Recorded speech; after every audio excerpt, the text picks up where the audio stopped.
సరే షిన్చాన్, నీకు బోర్ కొడుతుంది, ఆడుకుంటే సంతోషంగా ఉంటుంది, అంతే కదా? వెళ్తాం పద. నిజంగానా?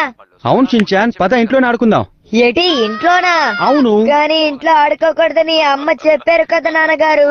అది మీ అమ్మ ఇంట్లో ఉన్నప్పుడు, లేనప్పుడు కాదు. ఓ నాన్నగారు, ఆ విషయమే మర్చిపోయారు. బాల్ వేయండి. వేస్తున్నాను, నువ్వు కార్తికో.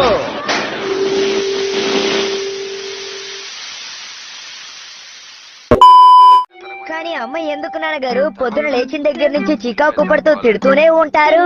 అయినా నీకో విషయం చెప్పనా, మీ అమ్మ అంటే నాకు అసలు ఎప్పుడూ భయం ఉండదు. తను కోప్పడిందంటే నేను ఏడుస్తూ మొహం పెడతానా, అంతే, నన్ను ఒక్క మాట అనకుండా వెళ్ళిపోతుంది. కోప్పడేటప్పుడు అమ్మ మొహం ఎలా ఉంటుంది? కందగడ్డలా ఉంటుంది. నాన్నగారు, మీరు చెప్పిన మాటలన్నీ రికార్డ్ చేశాను. ఏంటి రికార్డ్ చేసావా? రికార్డ్ చేసావా? కానీ నువ్వు ప్లగ్ పెట్టడం మర్చిపోయావు షిన్చాన్.